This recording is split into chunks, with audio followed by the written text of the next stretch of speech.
Kaixo, arratsaldeon, lagunok, ongi etorri Kazetaguneko saio berri batera.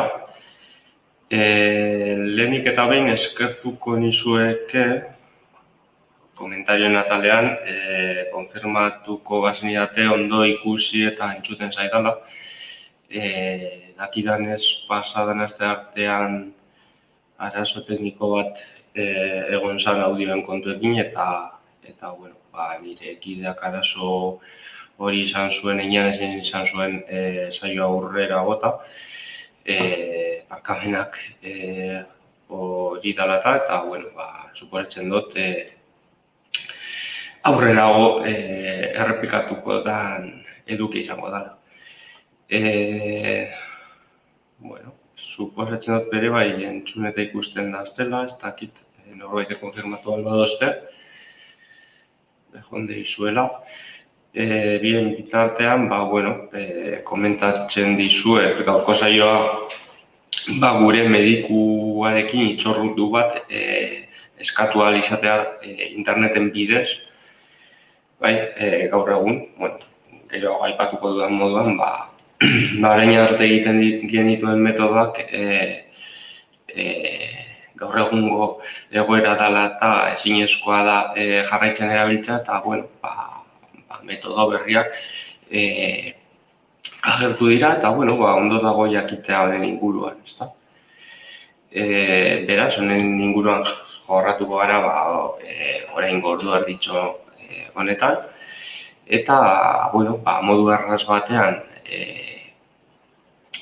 medikuarekin zita zuen etxetik irten gabe eta inorekin berba egin behar izan gabe hartu ahal izateko, ezta? Hori dela eta sarrera txiki batekin hasiko naiz. Bueno, aurretik bere gomendatu edo komentatu hobeto esan da komentarioen atalean zuen dudak edo galderak idatzi ditzakezuela, nik aldotan heinean irakurtzen joango naz eta usatu ahal ditudan duda hori. Eta besterik gabe, solasaldiarekin jaztarren, sarrera txikitxo bat, ezta?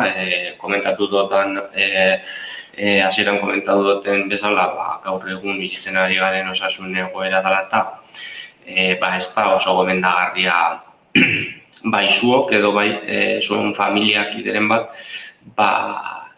zita bat behar izan ezkero, bertaratu behar izatea zita horren bila, ezta? Eta, bueno, gaur egun mundu guztia telefonoaren bitartez saiatzen ari delarik, lineak ere bai saturatu egin dira azken aldeon. Eta, bueno, nor ez da pasa pare bat ordutxo dei telefonoari itxatzita, ezta? Norbaitek hartuko itxaroten. Beraz, bueno, internetek zentzu horretan aurrera pauso bat emon dago, ezta? Erraztu digu ambulatileetan kola horiek egin ez behar izatea eta ez da telefonoa itxatzitik egotea, ezta? Baizik eta komodo, zuen etxetatik, ordenagailu baten bidez, mugikor baten bidez, edo tablet baten bidez, zita hori eskatu ahal izateko aukera nahiko erraza dagoelako gaur egun.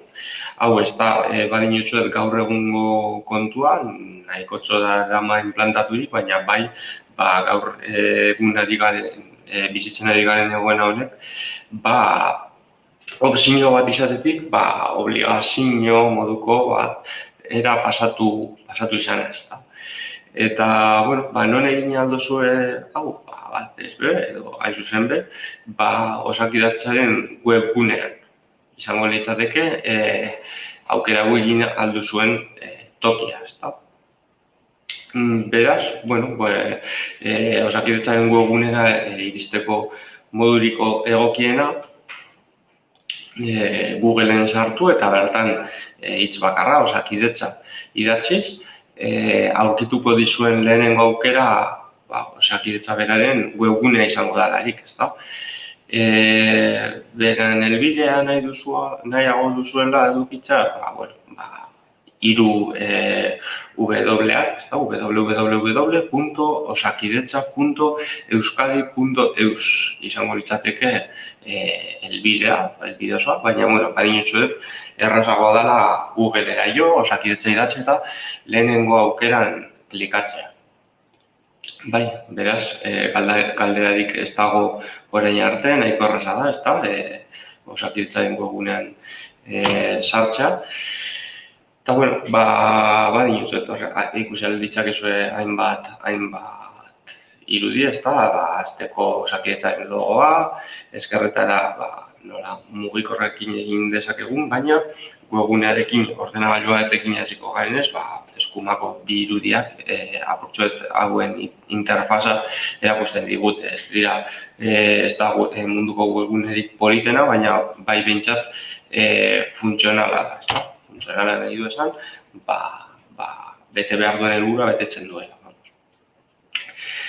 Beraz, sakonago sartuz, hor begiratu botatzen bat diozue irudiari, ikusten duzu nolakoa da Osakidetzaren webgunea.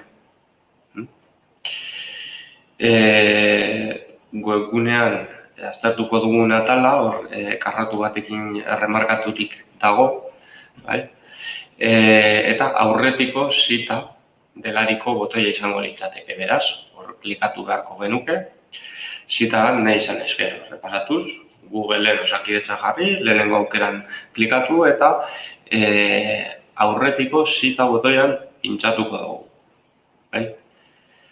Bertan, zenbait datu eskatuko dizkigu eta hor irudiaren behekaldean ikus dezakezue.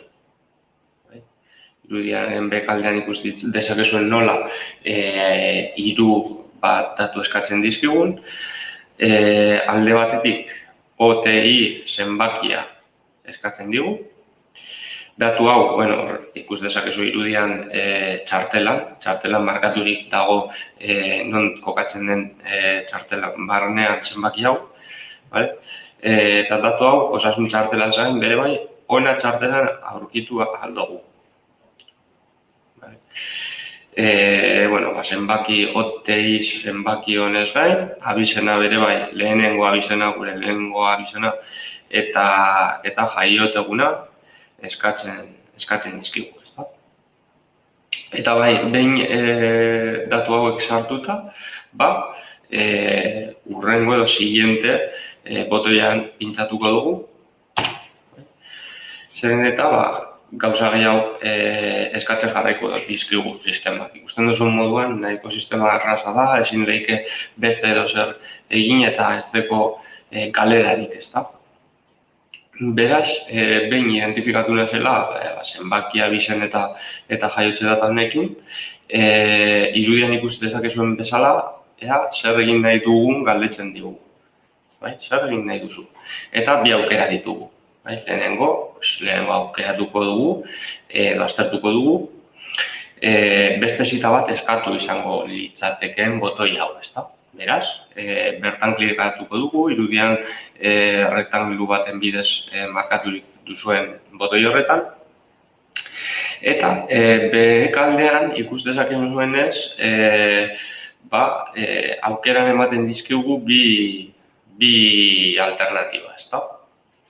Beraz, aukeratuko dugu zita norekin nahi dugun, gure erizainarekin nahi badugu, ala gure medikoarekin. Beraz, bi aukeratariko bat erremarkatu beharko genuke, ondoren edo continuar siguiente delako botoiari klikatuz.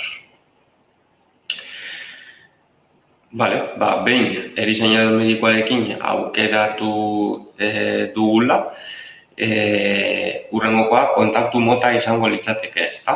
Eta hemen bai erremarkatu behar dela, orain arte edo egoera normal batean, bai ematen zigula aurrez aurreko zita bat edo telefono bidezko zita bat aukeratzeko aukera, ezta? Oraintxe bertan COVID-19 delakoa jekin, telefono bidezko zitak besterik ez dizkigu izten hartzen. Beraz, bueno, pues aurrera atzera pauso bat supasatu zentzu horretan COVID-aren kontuak, espero dugu ahalik eta adinen normaltasunera iristea, baina bueno, bitartean entrenatzen joan zaitezkete, ez da? Beraz, erizaina edo medikoarekin aukeratzen dugun, nahi dugun mota, kasu honetan telefono bidezkoa izan beharko luke bai ala bai, momentu honetan. Eta aukeratu behar dugun azken gauzatarikoa izango litzateke data, ezta? Data eta ordua.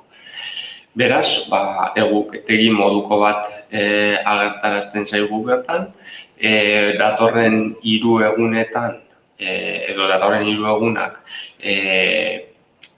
erakusten dizkigu eta hain zuzen be, irudian ikus dezakezuen moduan, behekaldean ordutegi konkretu bat dauka egun bakoitzak. Beraz, libre egongo liratekeen orduak 3 egun horietan. Goikaldean erremarkatuta dagoen puntuan bigarren aukera aukeratuz, egun gehiagotan zehar ere bilatu genitzake gure zita egokiena. Hobeto letorkiguna guri denboren aldetik. Beraz, puntu honetan, eguna aukeratzen dugu bertako ordua klikatzerakoan. Aukeratzen dugu eguna, aukeratzen dugu ordua eta hurrengo botoiari edo hurrengo pausura bidaltzeko esaten diogu sistemari. Beraz, azken puntu honetan laburpen bat egingo digu, guk aukeratu ditugun datu guztiekin laburpen bat egingo du. Eta hemen, irudian fijatzen bazarete, goikaldean urdinez daude datu guzti horiek, baina karratu batean erremarkatuta dagoen zenbaki bat ikus dezakezu, ezta? Zenbaki hau nahiko garrantzitsua da, kodea baitelako, zitaren kodea, ezta? Beraz, etorkizunean modifikatu, kantzelatu nahi izan ezkero, kode hau gogoratu beharko dugu, apuntatu beraz. Hau, boliografo baten bidez, papel baten egin lekegu, ezta? Baina, beste aukera batzuk ere izten dizkigu, gain zuzen be, franja urdin horren azpialdean ikus dezakezuen moduan, 3 aukera, 3 karratu ikus ditzakeguz, 3 aukera ditugu, eta bat lehenengokoa froga gide hori inprimatu alizateko aukera izango zen, beraz, botoi urdinari emon eskero, inprimatzeko dokumento bat generatuko liguke.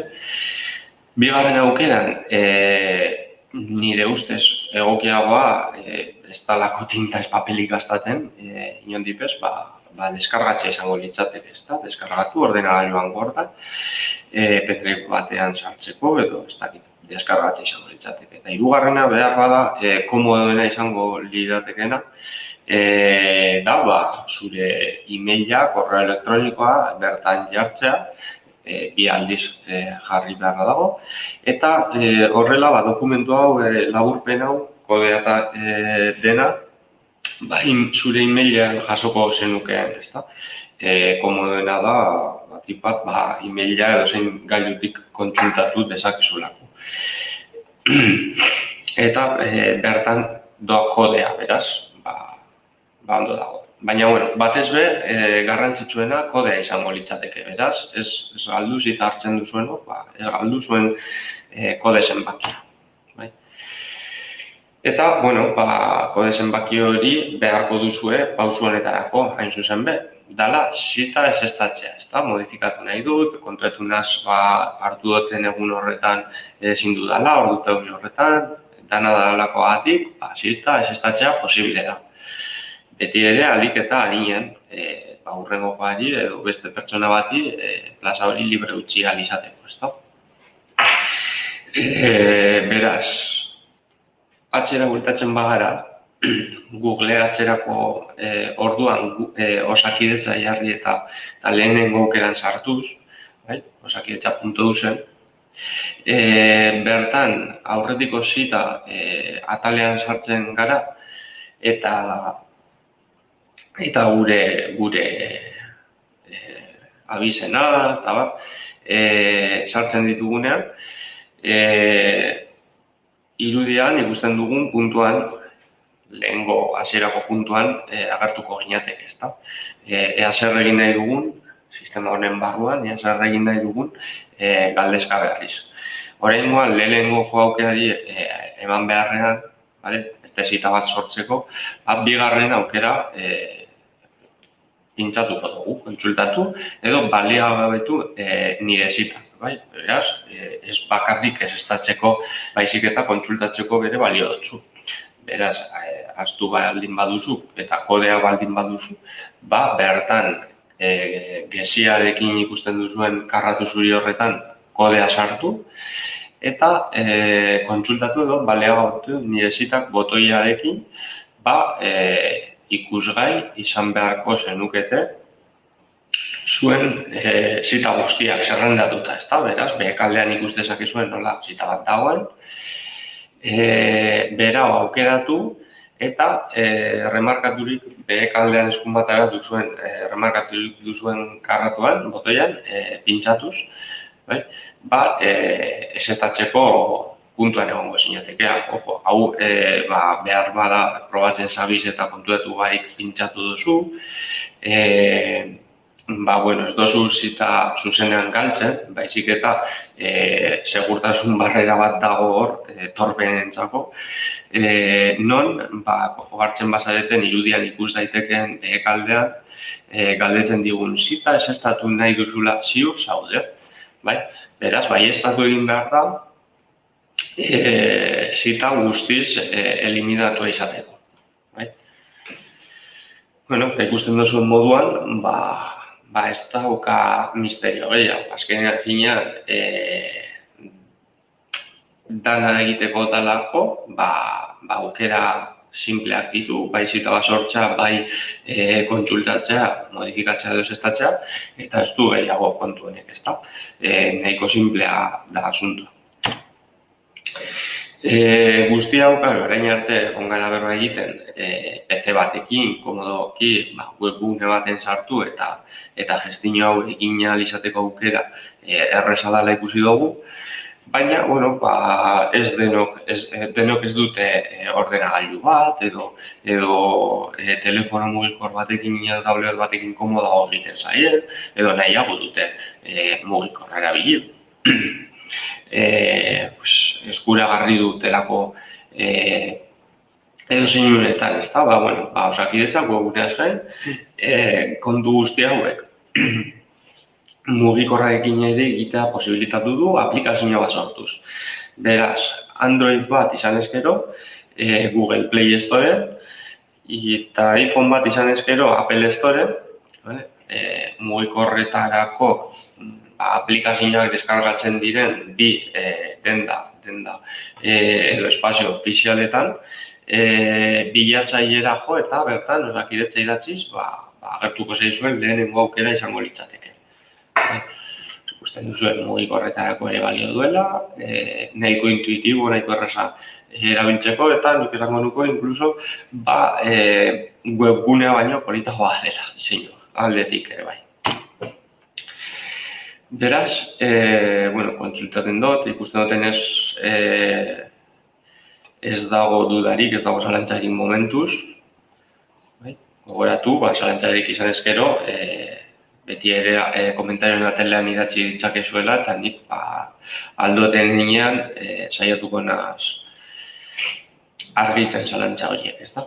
Aurrera jarraituz, aplikazioa erabili nahi badut, esan bezala, storera jo, bilatzailean osakidetza jarri eta lehenengo aukera instalar pintzatzen dut. Doako aplikazioa da, berez, automatikoki deskargata instalatuko zaizu eta berehala mugikorrean edukiko duzu, komentatzen ari garen aukera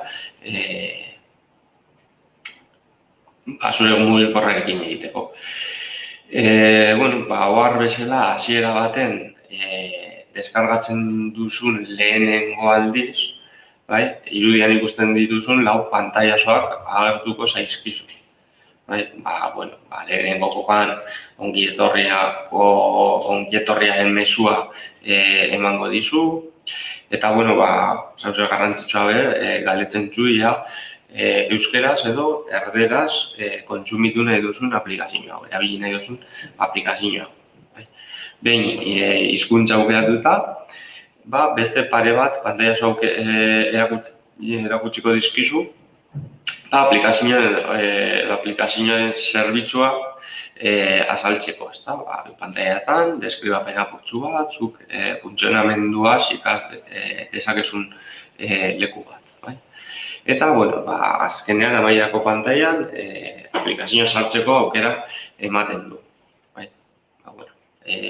Lehenengo aldiz agertuko zaizkizuen 4 pantailazo, ez arduratu, irakurri lasai, normala da agertzea, eta, bueno, ikusten duzuen lehen aldi horretatik ez zaizue gehiago agertuko. Sartzen garenean, aplikazioa sartzen garenean, hemendik aurrera, hau da ikusiko duguna, interfaza, ikusten duzuen irudia, ikusten duzuen moduan, hainbat bertan egin aldirezen gauza, webgunean bezala, garrantzitsuenetarikoa, osasun karpetan sartu ahal izateko aukera, nire tratamendua, kontratazio zerrendak, orain sakondutuko edo sakontzen ari garen aurretik hitzorduaren kontua, laguntza bihotzik geldialdian, osasun aholkuak, mezuak, inkestak eta osasun eskola, beraz, hor, hainbat funtzionalitate ditu aplikazio honek, guk aurretiko hitzorduan 4. funtzionalitatean sakonduko edo sakontzen ari gara, ezta. Eta, bueno, behin aplikazioan sartu eta aurreko hitzorduan aukerari klikatuz, pintxatuz, hurrengoko datuak eskatzen dizkigu hartzen bagara, antzerako gunean eskatzen zizkigun antzeko datuak dira.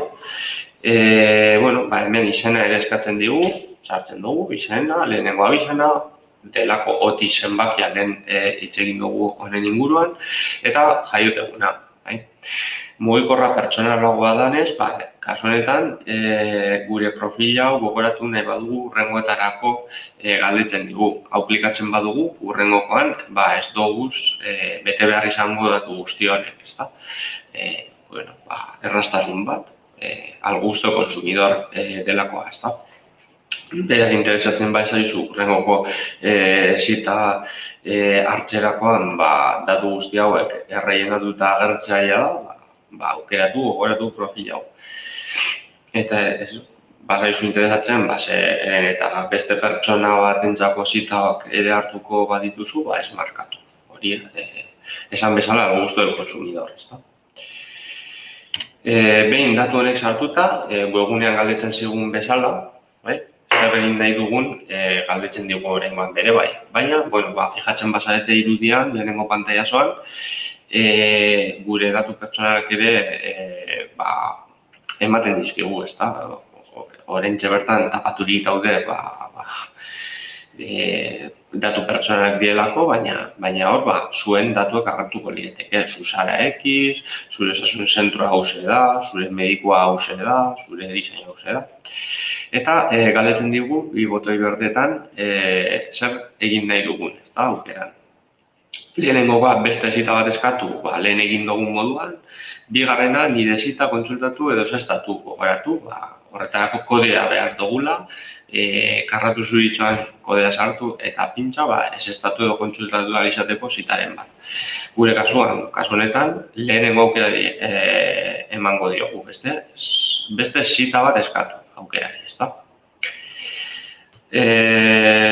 Behin horre banda, lehengo pausu berdinak jarraitu beharko ditugu. Zure erizainarekin, zure medikoarekin aukeratu eta jarraitun pintxa. Behin hori eginda, kontaktu mota ere bai aukeratu beharko dugu, gogoratu COVID dela eta aurrez aurreko zitak ezin direla modu honetan adostu, eta momentu honetan kontsulta telefonikoak besterik eskatzeko ez du balio. Baina, bertan aukeratu beharko genuke, eta behin hori aukeratuta jarraitu botoiari. Azkenik, fetxak eta ordutegia adostu beharko dugu, Beraz, hor gogoratu bi aukera daudela, por defecto edo defektuz, urrengo 3 egunetan libre dauden hutsuneak erakutsiko dizkigu, baina guk bigarren aukera, pantaila osoan bigarren aukera, zita eskaera egun mugarik gabe aukera hartuz, egun gehiago ere ikus ditzakegula, ezta. Eta, bueno, behin egun aukeratuta, jarraituri eman eta ordua aukeratu beharko genuke. Beraz, hor ikusten duzuen modu oso intuitiboan ordu baten edo bestean pintsatuz, aukeratu beharko genuke modu horretan irudian ikuste dezakezuen moduan urdinez egongo lirateken eguna da aukeratutakoa, bai? Fetxa, 28an kasu honetan, astelehena 5:30. Urdinez, aukeratuta dagoela ziurtatu, eta zita baieztatu botoiari eman beharko genioke. Behin zita baieztatuta hurrengo pantaila osoan ikusten duzuen moduan, hitzordu kodea bertan dago nonbaiten apuntatu dezakezuen, ala ez baduzuen non apuntatu, behekaldean ikus daiteken gorde hitzordua botoiari sakatu dezakegu posta elektronikoz edo deskarga edo imprimazioaren bitartez gorde dezakegun laburpen hau. Eta, bueno, ikus dezakezuenez, nire ustez pertsonalki mugikorrean aplikazio hau eukitea ondo dago, gomendagarria da, funtzionalitate hau edo hau egin ahal izatea oso erraza eta, bueno, pausoak jarraitza besterik ez da. Sortu duzuen moduan, erraz desegin dezakezuela ere, beraz, probatzea animatzen zaituzte, eta, bueno, ez du zuen mugikorretan asko okupatzen aplikazio honek. Horrez gain, ikusi dugun, menuan ikusi dugun moduan, funtzionalitate gehiago ere interesgarriak, nire ustez behintzat, zuoi interesgarri egingo zaizuen funtzionalitate gehiago ere badituela. Batez be, zuen osasun karpetan sartu alizatea, kontsolatu alizatea, lehen kontua. Hau esan da, kontuan hartzearen, beti zitaren bat interneten bidez hartu ezkero, gogoratu zitaren kodea oso garrantzitsua dela. Eta ezeztatu nahi izan ezkero, beti ere alik eta harinen egitea interesgarria, edo gomendatzen dizuet, batez be, hurrengo pertsona bati, ordutegi eta egun hori interesatu lekioken beste pertsona bati, leku hautsiz, beti errespetuz. Eta, bueno, hau esan da, ez zait gehiago gelditzen eskerrak ematea baino. Espero zuen interesekoa izan daien, txarla gai hau behintzat. Holan bada, gogoratu beti ere me gustari emon diozuela guri jakinarazteko. Eta mota honetako hitzalditxoak gustoko baituzue, beti ere gure YouTubeko kanalean suskribatu zaitezkete, hurrengo txarlen eta hurrengo historien inguruan adi egon zaitezten. Datorren asteartean, beste txarla berri bat egongo da. Berez gogoratu kasetaguna.eusen ere sartu zaitezketeela. Bertan ikus ditzakezue ematen ditugun, inpartitzen ditugun kurtso guztiak, bai presentzialak, bai online egin daitezkeenak, bideokonferentzia bidez. Eta ikusten dudanez, ez dago galderarik, ez dago zalantzarik, komentatu dugun guztiaren inguruan. Beraz, gogoratu lagunok arazorik izan ezkero informatika, ordenagailu, telefono konturen batekin, zuen gertueneko kasetagunera hurbildu edo deitu dezakezuela. Eta beste barik, despeditzen naiz. Agur eta beste bat arte.